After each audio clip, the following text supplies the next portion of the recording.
Something that you see in a lot of neighborhoods. Homeless encampments filled with trash, stolen property, even biohazards. Awful conditions to live in. Neighbors are frustrated, angry, and scared. Is Portland over? KOIN 6 News at 5 starts now. The frustration is actually just seeing the encampments growing, getting bigger and bigger and bigger. We are literally scared for our families, our property. This is my neighborhood. I'm coming, I'm cleaning, I'm doing my thing, and I'm not going to be chased off by the homeless. We shouldn't have to scream this loud to get something done. Live, you're watching KOIN 6 News at 5. Watching out for you. Welcome to KOIN 6 News at 5. I'm Elizabeth Din. I'm Jeff Gianola, and you just heard it. Neighbors across Portland and the region are dealing with homeless encampments, and tonight we're taking a close look at how the city of Portland is failing to help neighbors and the homeless in our ongoing special reports asking, is Portland over? Our KOIN 6 investigator, that's Dan Tilkin, here in studio with us with why one neighborhood feels like it is getting nowhere with the city to be able to reclaim their streets and feel safe once again, Dan. Yeah. Before we get to the specifics of their situation, I want to show you the big picture. We can show you the number of homeless camps the city has cleaned up over the last 5 years. Look at this chart right here. You see it down here, and then it pops up about 3 to 4 years ago, and then it starts going down here, and then it plummets down to 248 because of policies of leaving them alone during the pandemic. So at the same time, if we look at the next chart, the city budget to conduct cleanups has more than quadrupled. The city says that's because the need to more holistically address unsanctioned urban camping has grown, meaning trying to get people into homeless services instead of just kicking them out. This slow process right here is part of the reason people feel abandoned. What rules are you going to enforce? Just tell me that. Just off of I-5 at North Lombard and Montana. City officials or whatever should listen to us. Neighbors say they've tried to get the city to help them clean up this homeless camp.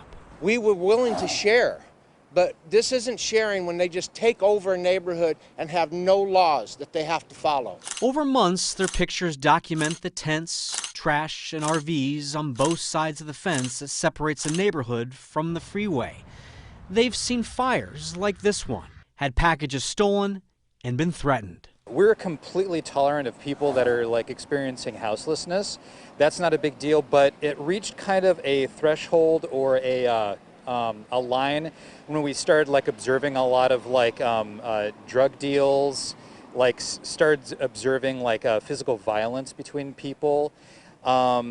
At one point, we had somebody that wanted to get our son, our oldest son, who's 2.5, into a car. The neighbors told us they've been begging the city to do something. You can see on the city's website for reporting homeless camps, each dot represents complaint after complaint after complaint filed over weeks. Finally, in September, neighbors were told a cleanup was coming. Again, look on the city's website. You can see the camp on North Lombard in Montana prominently displayed the week of September 13th as cleaned. And note the next line, locations listed in boldface font indicate campsite removal. North Lombard in Montana is certainly in bold type. The problem is, the neighbors say the cleanup crew left a lot of garbage behind on the neighborhood side of the fence and did not touch the camp on the ODOT side of the fence, even though an intergovernmental agreement means it's the city's responsibility to move people out of homeless camps. You're exasperated. It's frustrating. I mean, I know everybody in the city is dealing with it, and it's just galling to me that they're lying now and saying they're removing these camps. So everybody else in the city, if they look at this website, says, oh, that camp got cleaned up, great. Sure didn't. The day we visited, the trash on the neighborhood side of the street was being cleaned up by Terrence Moses, who runs Neighbors Helping Neighbors. Need more people like you. You know, I just think that hopefully people see through me that we could be a little more compassionate and step outside of our comfort zone and help other folks. Terrence spends 6 days a week doing the cleanup work the city can't get to. through donations and spends a lot of time trying to build trust with people living in homeless camps to steer them towards services. Terrence also understands why these neighbors are so frustrated. Where is government dropping the ball? A lot of things that the government is dropping the ball on is there's no urgency behind it. They're spending a lot of money on unnecessary types of trucks to do this kind of work. They spend a great deal of their time having to bag items because they use box trucks.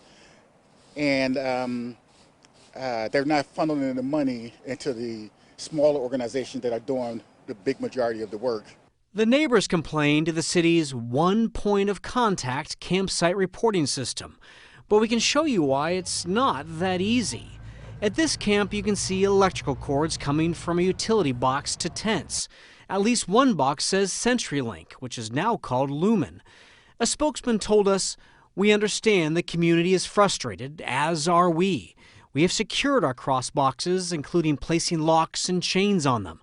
Unfortunately, we continue to see them damaged. It's important to us because the damage can potentially impact important services."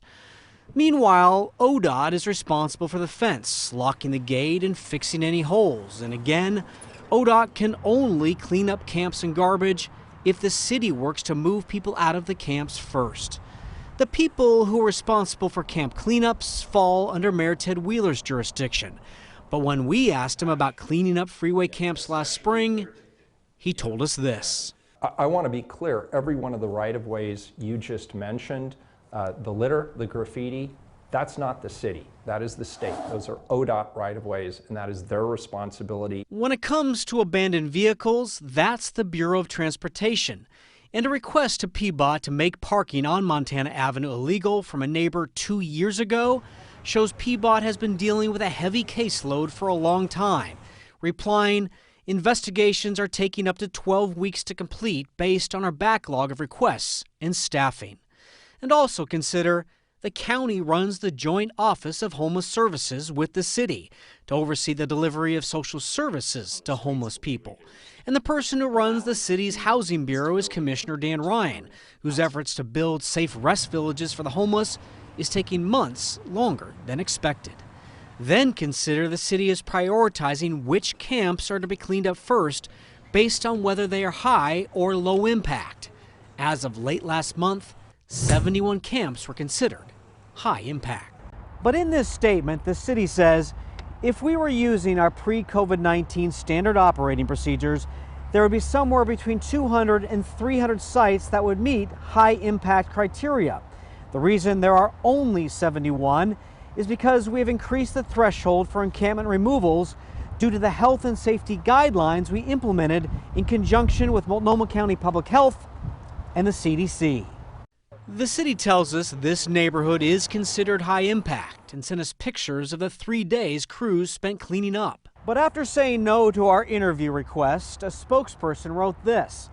Most of the items in the encampment were deemed personal property, which people placed on vehicles, which meant that we could not collect it.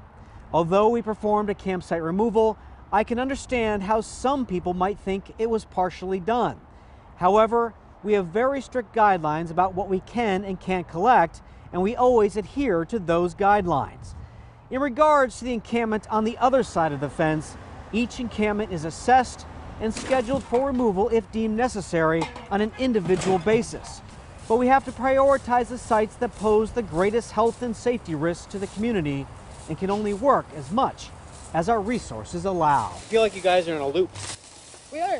We're definitely in a loop. This is a Band-Aid. These people who left here are now somewhere else in Portland doing the same thing they did to our neighbor, to other people. And I feel horrible about that because I mean, nobody deserves to live in the conditions that are now left here, even after they're gone. What you can't see on this report is the smell, and it's bad. Just days after we met with the neighbors and the street was cleared, RVs parked again. That was followed by these people, dressed in black, showing up in the neighborhood to show support for the homeless and leaving neighbors feeling intimidated. You said you're not going to surrender. I'm not. This is our home. We live here. We're not giving this up. We've got 2 little kids. If you would just see them one time walking down the street hand in hand, you would know why we're fighting for this. Such a fragmented process. I want to show you another reason the city is so overwhelmed and slow to respond. This is a citywide map of real-time complaints about homeless camps over the last month. Look at all the dots here. The latest report shows 992 reports in 1 week. That is not unusual if you show you the next graph. The week the neighborhood was supposedly cleaned up, 2004 new campsite reports identifying 123 active campsites throughout the city were made. 781 of those reports were about people living in their cars. Wow, Dan, great report. Now, I want to ask, though, you showed us how this problem has gotten so big. That's part of what makes this so difficult, is just how many encampments that these officials and the crews are having to deal with. Yeah, I want to read some more stats from the city so I get this right. So they tell me it's removing sites that are far larger than the ones they had before the pandemic. Sites that used to take 1 work crew a half day to remove, now taking 6 crews a couple of weeks to clean. The agency has done roughly 2,800 site assessments. That's each time, 2,800 times somebody's gone out to a site to assess those for safety, cleanup. Can this be done? Is this high priority, high impact?